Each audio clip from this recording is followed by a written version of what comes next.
Well, good morning, everyone. We're here today with Jeff Spiller, our senior pastor at Christ United. Jeff, this is about the only way you and I can get together on a Sunday morning. We're both pretty busy on that day. So thank you for spending some time with us and sharing in some conversation. Absolutely. Glad to do it. Well, we've been talking about faithfulness, Jeff, and obviously you've been serving in this one church for 37 years, following the call of God on your life. And this is a big year for you as you get to retire this year. Right. And I'm somewhat jealous, by the way, of that fact. But tell us about your beginning in ministry, because your ministry started before Christ United, and specifically even your call into ministry. Right. Well, I kid people and tell them that I was about 10 minutes into a calculus test and the Lord called me to preach. But it wasn't exactly that way, but certainly calculus was one of the ways God let me know I wasn't going to be an engineer, which is what I had planned for my life and felt like I wanted to do. But God had other plans, and even as a senior in high school, I felt really tugging at my heart to do something that God really wanted me to do, which ended up being full-time ministry. So part of my faithfulness, as you've begun to talk about this in New Song during this series, is I believe that faithfulness for me was my yes to God. It was just my surrender to God, my willingness to be who He had called me to be and do what He had called me to do. Some people talk about being true to themselves, but really it was more than that to you. It was being true to God who called you to be yourself. Right. And there's a difference there. There is. And I felt like I really had no choice but to respond to what God had done. You know, our faithfulness is our yes to what God has done for us in Jesus Christ and His death upon a cross and His resurrection in life, and the privilege we have of being involved in that mission and in that ministry. So my faithfulness, my yes to God was something that I felt I was unable to really run from that. And I felt really compelled to do that, and it really wouldn't let me go until I completely surrendered to it. I remember the old timer saying, if you can do anything else, do it. Right. But if God's calling you into ministry, there's nothing. You know, I remember the first time I told my dad, I went home, I was, of course, had been planning to be a civil engineer, and I went home and was kind of afraid to break it to my dad because he was excited about me being in engineering and all of the above. And so when I told him I felt a call to ministry, he did everything he could do to talk me out of it. And I thought that was a strange response. He didn't really encourage me to pursue it. He just said, and was a great Christian, but he tried to talk me out of it. And later he told me he knew that if God had called me, that He wouldn't be able to talk me out of it. And so that was His way of putting me to the test. Wow. So from calculus class, then you ended up graduating from college, right? Well, all through college and seminary, 4 years of college, 3 years of seminary, I was on staff at a church, either as a youth pastor or as an associate pastor. And but Christ Church was my first full-time appointment. Wow. So right out of seminary, you were appointed to Christ Church. Right out of seminary, all my buddies got churches, and I got a piece of land. They thought there was great significance in that as to what the bishop thought about me. Well, but it's worked out pretty good. It's worked out pretty well, hasn't it? It has. It's worked out pretty well. But I came to Mobile. Norma and I, we met at Huntingdon College and got married between my first and second year of seminary after she had graduated from Huntingdon. And so we came to Mobile after being in Atlanta for 2 years together, and started with 5 acres and 13 families, and the rest, as they say, is history. Yeah, wow. And so 37 years later, here we are, sitting in an incredible building on an incredible campus that God has just really blessed us with. It's not an overstep to say tens of thousands of people have been touched by the ministry of Christ United Methodist Church, specifically by you, and I know you would say no by the ministry of the church, but but by you as well, and specifically. Not only in Mobile, but literally worldwide. And Christ Church has been and will continue to be a leading church in all Methodism. 37 years ago, did you even have an inkling that this was going to happen? Well, people have asked me that all through the years, but I don't think there's any way you could ever envision happening what has actually happened through those 37 years. It's been a great experience for me and for Norma and for the lay leadership of the church, obviously, and it's been a rare experience. Very few pastors have the opportunity to experience what I've been privileged to experience. But to say we didn't expect to grow would be a misnomer, because we did expect to grow. We had every intention of reaching as many people as we possibly could. We never set out to be a small church, but we never really set out to be a large church either. We set out to be a faithful church. Yeah. And so that idea of faithfulness, once again, becomes a very significant idea and concept. But we did believe, and I certainly had a vision for 3 specific things as we started out. One is, I believed with all my heart that every person is created to be in relationship with God, and that the purpose of the church was to help as many people as possible get connected with the God who created them and loved them and died on a cross for them. Secondly, I believed that every person was created for community, to be connected to the body of Christ, to be involved in a community of faith, and that every person has that fundamental need. And thirdly, I believed, and still do, that every person needs to be a part of a great mission, bigger than themselves.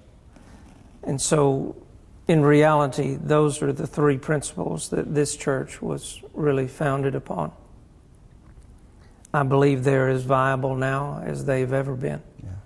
That people more than ever need a relationship with God, need a community of faith to be connected to, and need a great mission to be committed to. Yeah, those are the core values really that make us who we are, I think. I've had the privilege of serving with you. It'll be 12 years in July. And, over and over again, those same 3 principles, core values, whatever you want to call them, have echoed through all that we've done here, at least in the 12 years that I've been aware of. And I'm sure, as you've said before that, it sounds like that's the essence of faithfulness, knowing who you are in relationship with God, and then following what He has called you to do, and those principles that He has kind of birthed out of you, if you will. Right. So, Jeff, when have you, over these 37 years, when has your faithfulness been attacked? When has it been hardest? All right. Well, I kind of knew you were going to ask me that question, so I've been thinking about it a little bit ahead of time. And I think there were moments when I kind of wondered, or not doubted really, but found it a little more difficult to be as confident and faithful. We've had some big moments in the history of our church life. Never any great big conflicts, fortunately, and we thank God for that. But big decisions. Mm-hmm. And certainly one of those big decisions was when we voted to buy additional land, when we voted to build buildings, when we voted to add staff, when we did all the significant things that the church has done through the years to help it continue to be effective in reaching people. So there have been times when I certainly wondered how to be faithful in the midst of such a challenge. But Paul said in the moments that we feel the weakest, it's when He has the opportunity, God that is, has the opportunity to make us the strongest. And so sometimes faithfulness is not about just our response to God. It's about allowing God to empower us to be faithful. And so there were many times when I simply put it in God's hands and asked Him to help us get through what we didn't have the power or the knowledge or the ability to get through. One of the advantages you have when you're young and starting a new church is that you don't know what you can't do. And so when those moments come and you have great challenges, it's kind of good to not know what you can't do, so that you can trust in God and rely upon God and let Him help you through and make the good choices.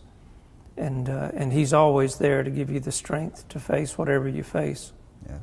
You know, we talked about Ephesians 6 there, where Paul says, put on the full armor of God. Therefore, when you face a struggle, he says, having done all to stand, stand. Right. And sometimes the essence of faithfulness, as you said, is just standing and trusting that God is doing His work and is in control and making that happen. And that's exactly right. That's exactly right. well, I know you've modeled that for me. I know there's been times I've come in your office and said, Jeff, we got to do something. And you were like, no, let's just wait. Just wait. It'll be all right. And so I appreciate that. That call to faithfulness and trusting in God in those things. So Jeff, you know, each week we've been interviewing individuals and letting them share who the most faithful person in their world, in their life has been. And without a doubt, Jeff, if we were to ask our congregation, I think that many people would say that Jeff and Norma Spiller are two of the most faithful people we know. What does that mean to you? Well, first of all, I don't believe it very much, but Norma, I would say yes. Myself, I'm not so sure. But one of the things I would say, and maybe a very important distinction to make, is that faithfulness does not mean being perfect. And faithfulness, certainly for me, and I think I could speak for Norma, faithfulness for us certainly hasn't meant being perfect. It's just it is meant for us being available.